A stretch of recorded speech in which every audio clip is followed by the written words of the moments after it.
এই জুটি সবার কাছে ভালো চলেছিলেন এবং মিমি চক্রবর্তী, ইয়াসদাস গুপ্ত তো এদের জুটি সবার কাছে খুব ভালো চলতে সক্ষম হয়েছিলেন এবং খুব ভালোই চলেছিলেন। Hi friends, welcome to my YouTube channel. Channel যারা নতুন হয়েছে চ্যানেলটি সাবস্ক্রাইব করে দাও। মিমি চক্রবর্তী আমরা সকলে জানি তিনি একজন ভালো সেরা একজন অভিনেত্রী এবং তিনি বেশ অনেক পপুলার একজন অভিনেত্রী এবং তিনি আমাদের মাঝে নতুন নতুন মুভি উপহার দিয়েছেন এবং তার সাথে সাথে কিন্তু তিনি সুপার ডুপার রোমান্টিক আইটেম গানও কিন্তু উপহার দিয়েছেন।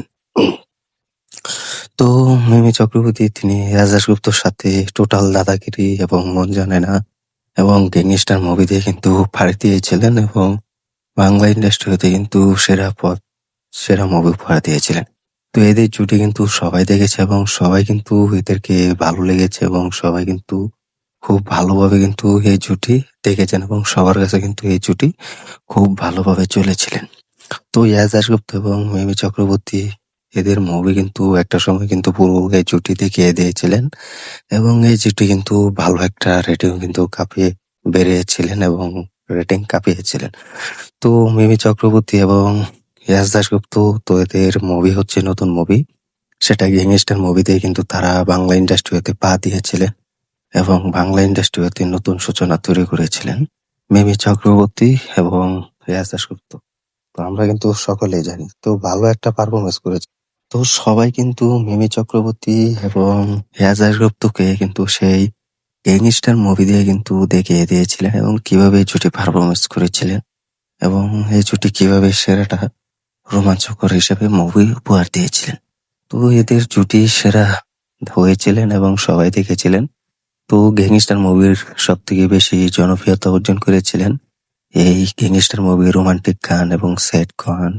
তো সেসব গান কিন্তু ভালো একটা বিজনেস করেছিলেন এবং ভালো একটা রেটিংও কিন্তু কাঁপিয়েছিলেন। তো এরপর থেকে কিন্তু মিমি চক্রবর্তী, সুপারস্টার ইয়াস গুপ্ত তো এদেরকে কিন্তু দর্শকরা চেয়েছেন এবং দর্শকরা কিন্তু খুব ভালোভাবে বলেছিলেন যে ইয়াস গুপ্ত এবং মিমি চক্রবর্তী আবার কামব্যাক করুক এবং ভালো একটা বক্স অফিসে যেন আবার নতুন মুভি রিলিজ দিতে পারে এবং বক্স অফিসে যেন নতুন মুভি রেকর্ড করতে পারে। তো এটা কিন্তু মিমি চক্রবর্তী এবং ইয়াস দাশগুপ্ত কিন্তু বারে কিন্তু আসার চান্স কিন্তু সক্ষম হয়েছিল। তো সবাই কিন্তু তাদের এই জুটিকে খুব ভালোভাবে দেখেছিল এবং এই জুটি সবার কাছে কিন্তু চলেছিল। তো সবাই কিন্তু মোটামুটি বক্স অফিসে কিন্তু বড় তাণ্ডব চালানোর সূচনা তৈরি করে দিয়েছিলেন। তো এরপর থেকে কিন্তু ইয়াস দাশগুপ্ত এবং মধুমিতা সরকার কিন্তু চাইছে তো মিমি চক্রবর্তী এবং ইয়াস দাশগুপ্ত তো এরাও ভালো অভিনেতা এবং অভিনেত্রী। তো এদের মুভি কিন্তু এখন দর্শকরা চাইছে এবং এদের মুভি কিন্তু এখন দর্শকরা কিন্তু খুব ভালোভাবে কিন্তু উপভোগ করতে পারে। তো এইভাবে কিন্তু এদের জুটি পুরো চলেছিল এবং সবাই দেখেছিলেন। তো এখনো যদি মধুমিতা এবং ইয়াস দাশগুপ্ত এবং মিমি চক্রবর্তী এদেরকে কিন্তু দর্শকরা চাইছে।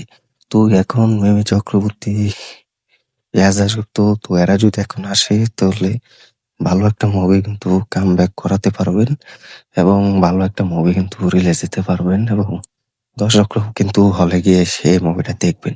তো আমরাও কিন্তু চাই মিমি চক্রবর্তী এবং ইয়াস দাশগুপ্ত তো এদের জুটি আবার আসুক এবং আবার হলে রিলিজ দিক এবং বাংলা ইন্ডাস্ট্রিতে আবার যেন নতুন ভাবে রিলিজ দিতে পারে, যেটা দর্শকরা চেয়েছে সেটাই যেন হয়। তো আবার যেন কামব্যাক করতে পারে সেটাই আমরা চাইছি। তো এই জুটিকেও কিন্তু ভুলে যাওয়ার কোনো জুটি নয়। তো এদের জুটি কিন্তু ভালোভাবে কিন্তু পারফরমেন্স করেছিলেন এবং খুব ভালোভাবে কিন্তু হলে রিলিজ দিয়েছিলেন এবং চলেছিলেন। তো সবাই কিন্তু এই জুটিকে কিন্তু সাপোর্ট করেছে। তো এখন যদি হিট হবে কিনা কমেন্ট করে জানিয়ে দাও। ভিডিওটি ভালো লাগলে শেয়ার করে দিও, চ্যানেল নতুন হয়ে থাকলে চ্যানেলটি সাবস্ক্রাইব করে দিও। দেখা হবে নতুন ভিডিও নিয়ে, নতুন আপডেট নিয়ে। ধন্যবাদ সবাইকে এতক্ষণ সাথে থাকার জন্য।